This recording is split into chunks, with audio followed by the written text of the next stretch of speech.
came in, I had to prepare it. So that's why I'm a little late in logging in. But it's just another opportunity for me to express a curse of Tov to Akiva for always taking care of it every week.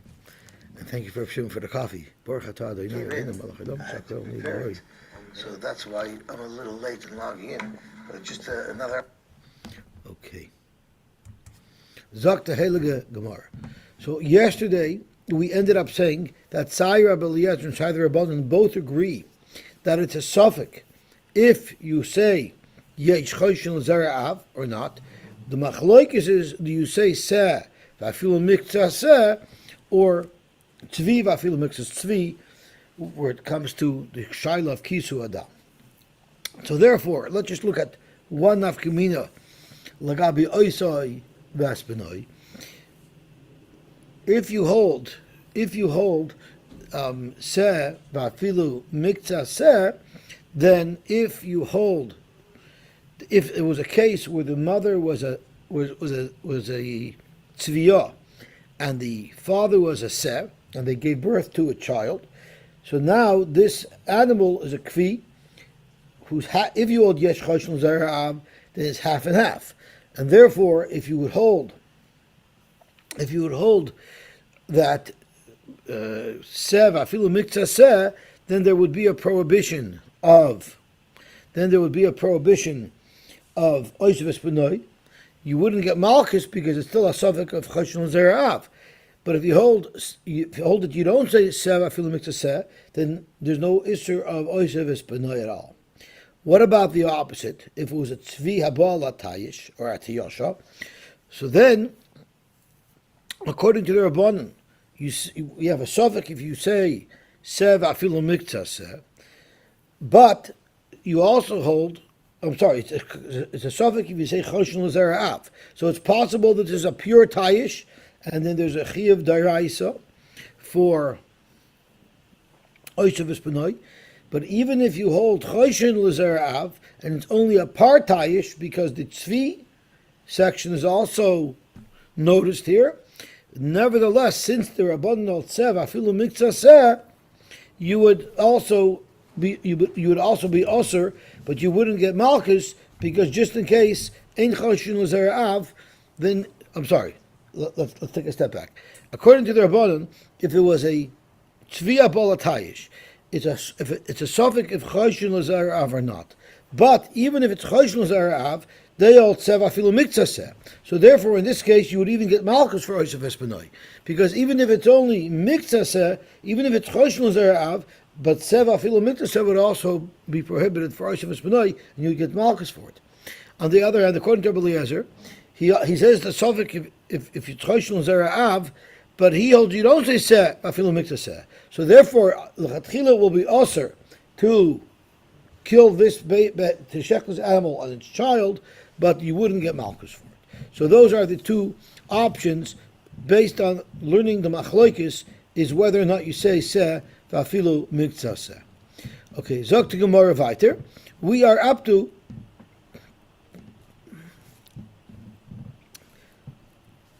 this dot. Omer Rav Yehuda. Kvi is a beria b'fnei atzmahi. A kvi, Rabbi Yehuda says kvi is a beria b'fnei atzma, meaning it's not a cross between a tzvi and a tayish, rather it is a beria b'fnei atzma. According to those who holds that it's the product of kalayim, there are those who say that the word kvi comes from the Rosh Tevis of koichi v'oitzim yodi, meaning HaKadosh Baruch Hu's creation wasn't good enough for me. I had to concoct my own variation by mixed breeding. So that's why it stands for koichi v'oitzim yodi. So Zok Gemara Amar B'Yehuda Kvi beri b'fnei atzmahi v'lo yichriu b'chachamim. But the chachamim were not machriya. Is it a min chaya or is it a min behema? In min chaya, in min behema. V'lo yichriu b'chachamim min behema hi in min chayahi. Rab Nachman Amar Kvi ze ayel habar. It was a known thing. It was a wild ram. Kitanoi. This happens to be a machloikis tanoim. Zok to Gemara. Kvi ze ayel habar, which is consistent with what Rab Nachman said.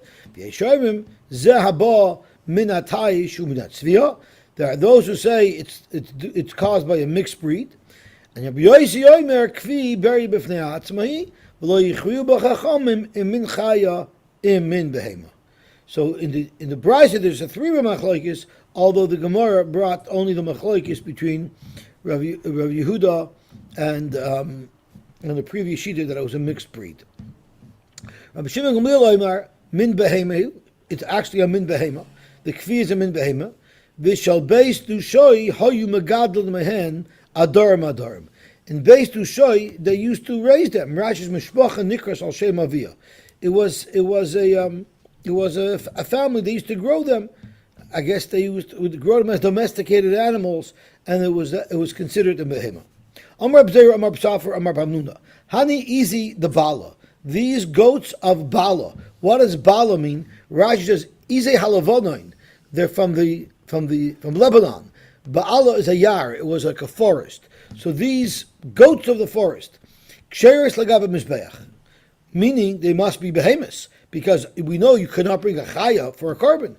It's an ace as listed in the psukim. What type of behemoths you're allowed to bring? So you're allowed to bring an ace. It says shor sek savim v'saizim. So it falls under the category of izim. It's a izi the bala. It's a type of izim. Sover law kihad Amar Rabbi Yitzchok. He must hold. Rabbi Zeir Amar B'Safra Amar Hamnuna must hold, like Rabbi Yitzchok said. Eser behemis mana hakosuv v'suloi. The Torah listed off 10 behemoths and chayis that you're allowed to eat, and there's none others. There's none others. So therefore, izi the bala must fit in to one of the behemoths and chayis that are listed. Since these are not listed amongst the behemoths listed in the pasuk, so it says shor seksavim f'saizim ayel tzvi yachmor aku. Let's see what it says. Look more closely. Shor seksavim shor seksavim saizim ayel utzvi v'yachmor v'akoy v'dishoy u'soy v'zomer. So these are the 10 animals that you're supposed to eat. Out of these animals, from ayel and on, are chayos. It doesn't say anywhere over here, izi the bala. So Pashas, it falls into the category of izim that the Torah mentions earlier, which are definitely behemoths and not chayos. So Shema Mina de'eznenu. Masak of Lora of Adar Bar Yaakov. Ve'ema, maybe this is how you should read the pasuk. Ayul utzvi is prat, and kol behem is klal. And prat to klal, not a klal, moishiv ala prat. Ikatuva, there'll be many different animals that will be included. Let's have a look. It says, Ayul utzvi v'yachmor, and then it says, v'chol behema, my first passer. So maybe the v'chol behema is marba anything. Zok to Gemara, Im kain kol hani prati lomeli. Lamaisa, there's many pratim in that pasuk. Why was it necessary to list them all off? It must be that the set of animals are limited to that set. Zokt Rashi, Matskav Rabacha Hinami the Ein Oid Min Chaya Shalai Husker Kan. You're right. There might not be any other chaya listed here, so therefore the izim of the bala must not be one of the chayas. But what's the raya? Akati minoloch the mina de esu. Maybe it's included in the klal. So then the Gemara asks again. So we still have to fit into the pratim. Granted, but maybe maybe Izdabala is a species of aku, which is a chaya. How do you know which category it fits into? You're assuming it fits into the category of A's, which is a behema. Maybe it's a subspecies of an aku, which is a chaya. Maybe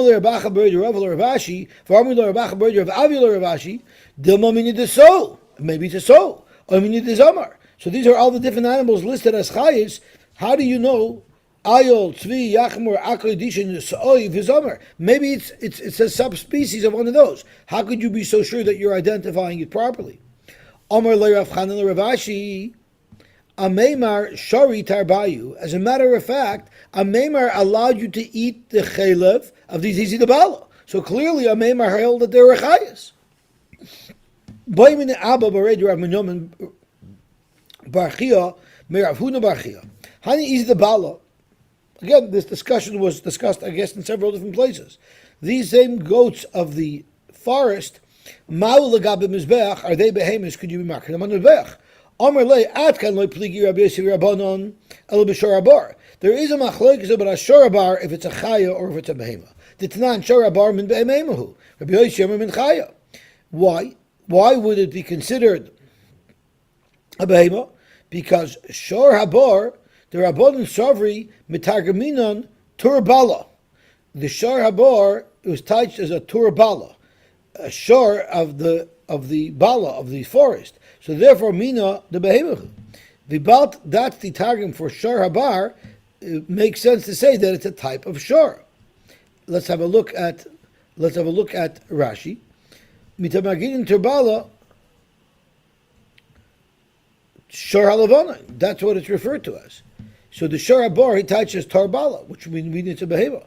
Rabbi Yosy Sover midachashav lei bahadachayos, since it is listed amongst the chayos, mina the chayahu, it will be one of the chayos.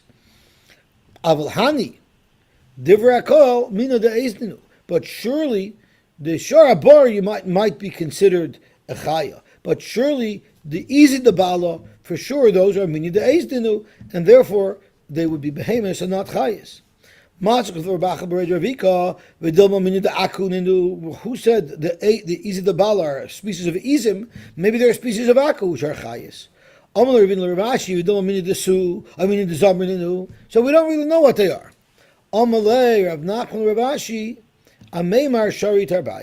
As a matter of fact, the Memar held they were chayos. So there is a big controversy about these easy the bala, if they're chayos or if they're behemoths. And it doesn't seem like the Gemara comes to a resolution.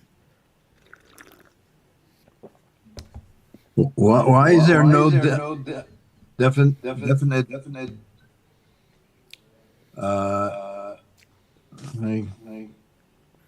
there's no what is the word I'm looking for?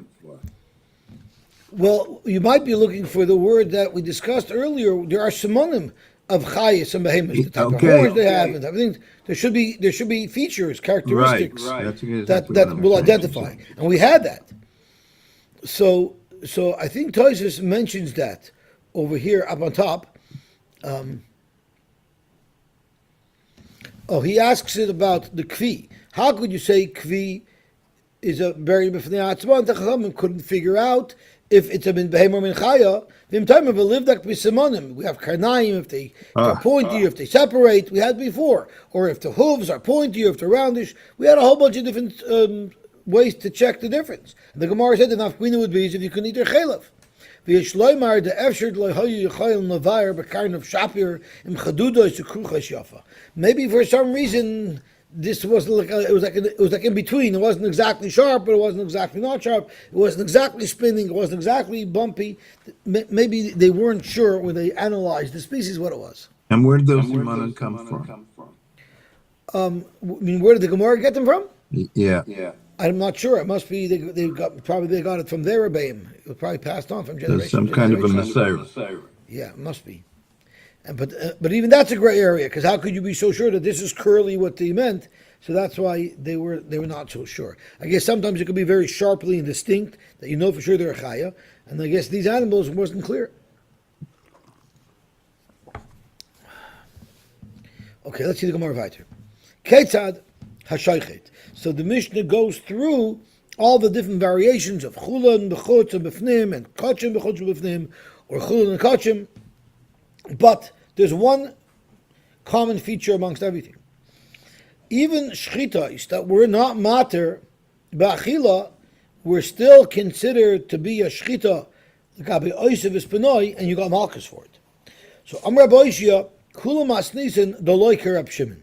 This entire Mishnah, our first Mishnah of Oisev espenoi, would not be consistent with Reb Shimon, who, as the Gemara will tell us shortly, holds that shchita she'eni ru'ya loiv shmei shchita. Mimai, midikatani, kachim bechutz.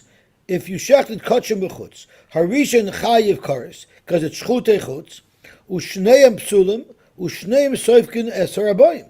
So the first shchita which is a apostle shchita, it's bechutz, you get malchus for it.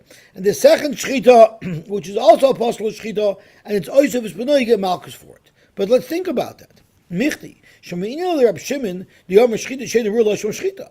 Rab Shimon knows if the shchita is not matrid b'achil, it's not ruya, it's not called a shchita. Well, if it's not called a shchita, why in the world would you be getting malchus for it? As the Gemara continues in Nomad Beis, Kama Miktil Katle, the first animal was killed. It's not a good shchita. Why isn't it a good shchita? Because it's shchut echutz. So if it's shchut echut and it's not a good shchita, you look at it like you didn't shecht it. It was just murdered because it's not shmei shchita. So if it's just murdered, well then the sheni is miskabel b'fnim because it's the only problem of voice of benoi is lo yishchetu b'yom echad. But if you shot it in the head, the first animal, you would be able to shecht the other one. Well, a shchita sheni ruya, such as a shchita of shchut echutz, which will not be matter for anything, that's not called a shchita. So Oibazoi, the second animal, would have been royu to be shechted inside.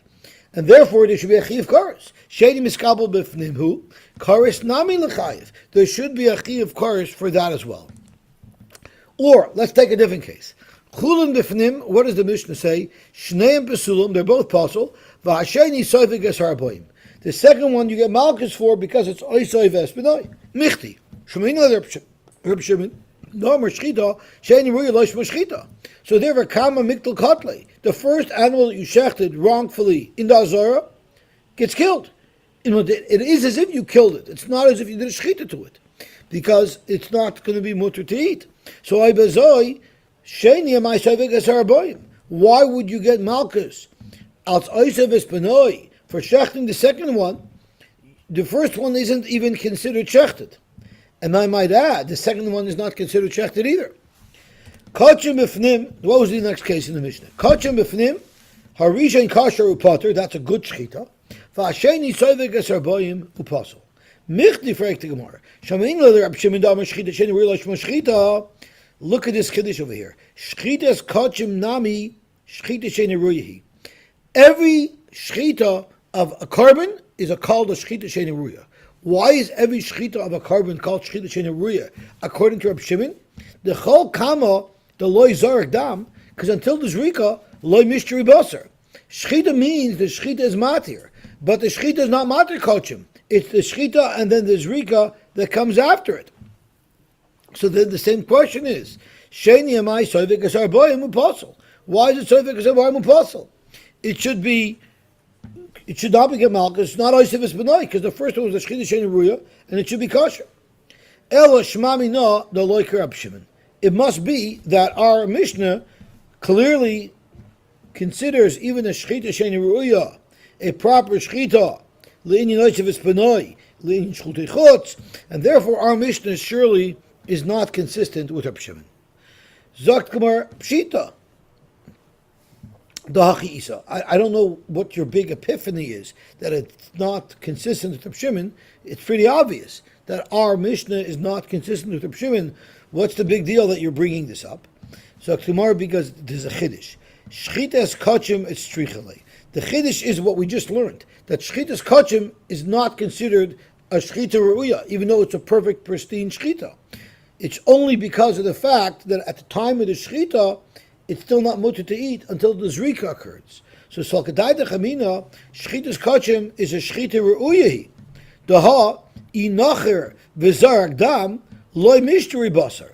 It's not the zrika that's matir. V'haraya, if you just stab the animal and you spritz its blood, the blood wouldn't be matir. So yes, you need zrika sadam, but you also need the hechsher shchita. So clearly the shchita would be considered the shchita by kachim, and therefore v'chishachat mishteri basar. And maybe ushchita ruyi kamash malon that kamash malon the Gemara the chiddush of the Gemara is that the Gemara is telling us that according to Reb Shimon a shchita of kachim would be a shchita she'ein ruya.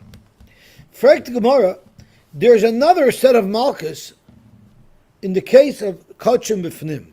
So you shechted the first one, kachim b'fnim, that's a kosher shchita. And then the second one, we say you get one malchus. Why do you get malchus? Because it's oisoi vespenoi. V'lil kinami, there should be a second set of malchus, because not only are you being over oisav espanoi when you shechted the second animal, which was a carbon b'fnim, v'lil kinami mishum lav de mechusar zman. This is mechusar zman because the halacha is you're not allowed to shecht a kachim when it's premature, when it's not allowed to be shechted yet. And vibalt, it's oisav espanoi, that will now translate into a violation of the mechusar zman, which is also a disser. So therefore, why wouldn't there be a second set of malchus of mechusar zman? As Rashi says, the avagab deloy akavei mechayev ashchita miyad. Even though you were not makravit, now that you just do the shchita, don't say that you need to do the akrava to violate the mechusar zman. The shchita alone should violate the mechusar zman. The gabikol psulim, by all the different psulim, yalfinim b'tmura over mishum chamisha shemois, mishum bal taktishu, you're not allowed to be maktish a psulim, mishum bal tishchetu, you're not allowed to shecht it either. So you see by mechusar zman, by something that you're not allowed to be makriv, there's an isser even on the shchita. Mishum bal tizraku, mishum bal taktiru, kuloi, mishum bal taktiru, mitzosai. Say if you're marked the whole thing, say if you're marked a part of it, there'll be an issue, but our focus is on the Baal Tishchadu. So you see there would be a lav to shecht something that you're not supposed to shecht yet for kachim. The Tanya we learned, Minayin l'chol ha'psulim shebeshor v'shebeseh shu b'lo yeratze. How do you know that not only the specific psulim listed in the pasuk, where the pasuk does say lo yeratze, they should not be brought, they will not be bavilik by the Rebbeinu Shalom. How do we know it applies to any psul? Not only the specific psulim listed in the Torah. Talmud Leimer v'shar v'seh sarur v'kalut. Those are extra, those words. Why are they extra? Because I believe we know already we're talking about animals right before that. So Zog to Gemara, limeid ala psulin shebeshar v'shebeseh. It teaches us that any psulim that occur in the shar and the seh, including a mechusar zman, such as oisav espanoi, shehu b'lo yeratze, it would also have the psul of lo yeratze. So Oivazoi Hakam, our Mishnah didn't say that if you shechted two karbanos kachim bifnim, on the first one it's a perfect carbon. The second one you get malchus for oisav espanoi, but you also get malchus for being makar of a carbon prematurely, which is lo yeratze. Zok Gemara, you know why the Mishnah didn't list it? Kika chashiv lave the oisav espanoi. The Mishnah here, the Tanya here is talking about oisav espanoi. So he's talking about lav and the oisav espanoi. Lave nuchroi loika chashiv. But it's not discussing lavim, other lavim. We're not talking about every single lav involved. We're just focused now on identifying where there would be an isser lav of oisav espanoi. That's not true. V'loi, v'kachim b'chutz, the lavin nuchroi. We said if you shech the kachim b'chutz, you get malchus for shchutei chutz. That's not oisav espanoi. V'kachashiv. Yet the Mishnah lists off the malchus of kachim b'chutz. The katani kachim b'chutz, harishin chayiv kares, u'shneim soifkin es harboyim. Why do they both get malchus? Bishlam Hasheni, the second one that you shecht, you get malchus, mishum lav the oisav espanoi. El harishin amai soifik. Why are you getting malchus for shechting the first one b'chutz? Obviously because of the isser of shechutei chutz. Lav mishum lav the shechutei chutz.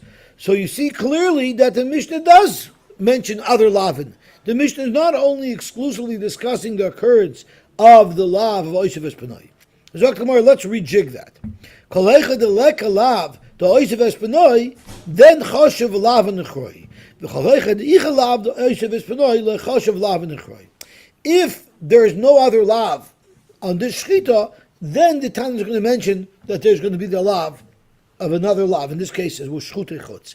But on the second animal, where there's a lav of oisav espanoi, there the Tanya doesn't see a need to mention other lav. Reb Zeir had a different teretz. Why it doesn't mention the malchus for the lav of lo yeratze for the lav of mechusar zman, and this is a very difficult line to understand. Reb Zeir Amar hanach lemechusar zman.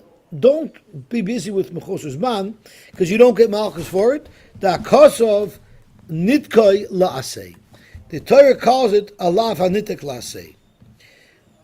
My time, why is it a lav hanitek laasei? The Omar Kra miyoy mashmini v'halo yeratze only from day 8 are you allowed to bring it on the Mizbeach.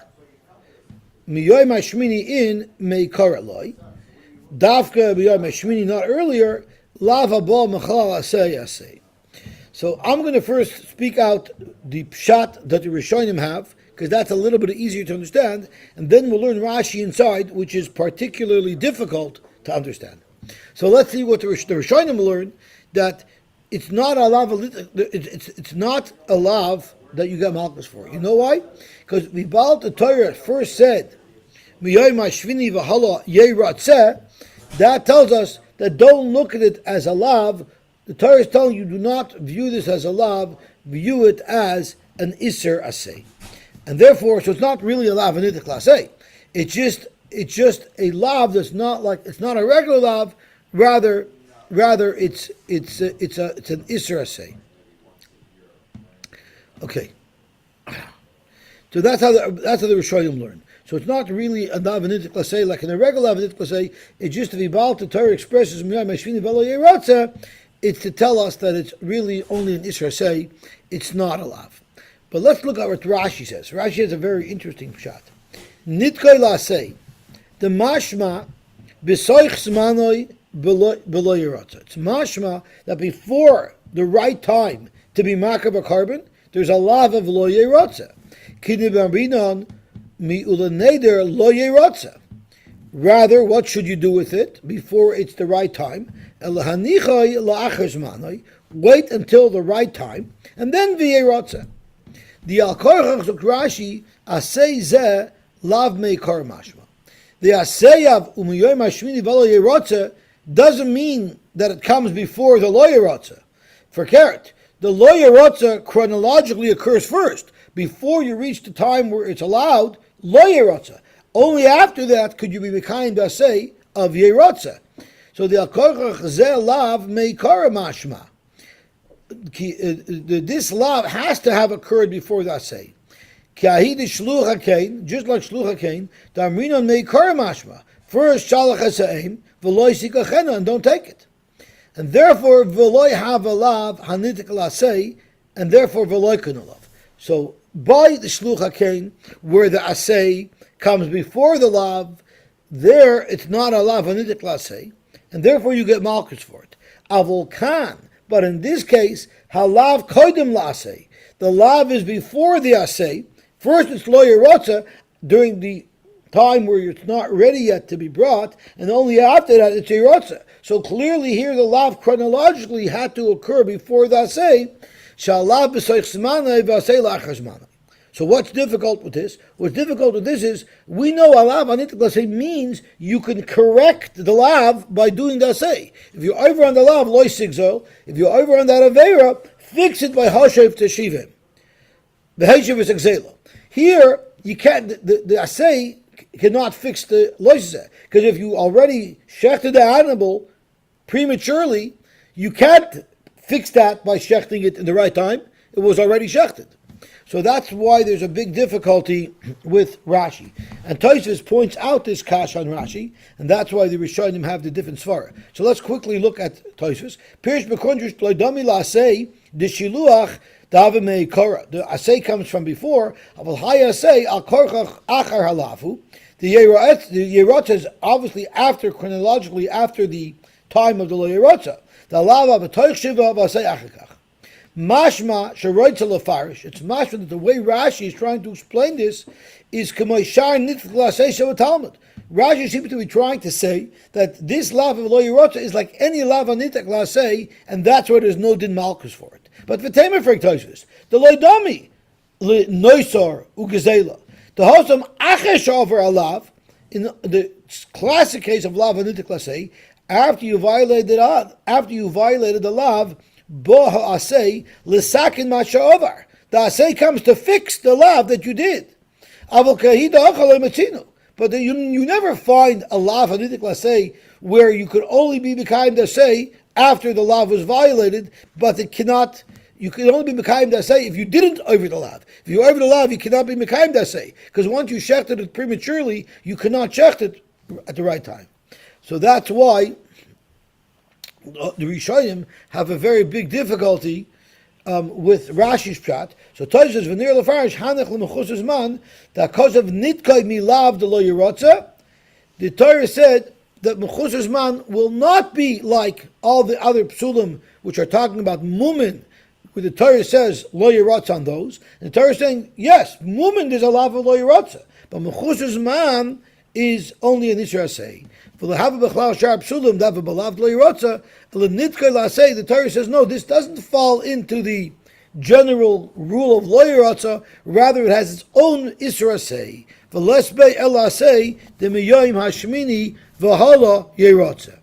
So that's what it means here. Nitkala say, it's not a classic case of Vlad of Nitkala say. The Torah is telling you this is not covered by the group of Erev Lo Yirotza, which is referring to a Balmum or a Behemoth Tmeya. This is an Isser say. So that's why our Mishnah doesn't mention Malchus for the Isser of Mechusar Zman. Gewaltig. Fragt the Gemara, but v'hamiboyelei le Chederabi Apturiki. Which now the Gemara is trying to say is telling us that the Isra of Mechusar Zman is an Isra say, and therefore you don't get Malchus for it. You need the Yerotza, you need it for the Chiddush that Rab Apturiki taught us. And what is that? Rab Apturiki Rami, he asked the stira, it has to be 7 days by its mother, you shouldn't shecht it. So I can be medayik from there, halayla, the night after the 7th day, or the night before the 8th day, chazi, that would be rayu to be brought as a carbon. But the problem is the next words in the pasuk says, meaning dafka from the morning. In, but laila loy. So what is it? Haketzad, laila lekadusha. Meaning you're already allowed to be makdish an animal the night before you're allowed to shecht it. As Rashi's muter lakacha, you can say arezu oila. You cannot say arezu oila to a 3-day-old animal, but if it's already a full 7 days, and now we're in the evening after the 7th day, you can say arezu oila. You won't be over for being makdish an animal that you couldn't yet be makriv. And Yoim, that's Lartzah, at that point, you are allowed to shecht it already. So that's what I need Yeratza for. And it's not to teach me that it's an Isser Aseh. Zokt Gemara, Ksiv Karachrina, we have another pasuk. It says, Kein Tasa L'Sharcha Litzaynecha. So if that's extra, we learn from here that it's also an Isser Aseh. Okay, it's 7:40, so I guess we should stop here. But over the next couple of days, I'm going to try to push very hard. So it's a dot, so that we can get ahead. Because it's on Tisha B'Av, we're not going to learn. So I'm going to try to get ahead between Monday, Tuesday, and Wednesday. If we could learn 4 blot in 3 days, we should be okay for Tisha B'Av. Yeah. And if Mashiach comes, so we'll have time to get ahead another blot. If Mashiach comes, you're going to have to learn all the tekus. That's right. That's right. Eliyahu Navi will be busy.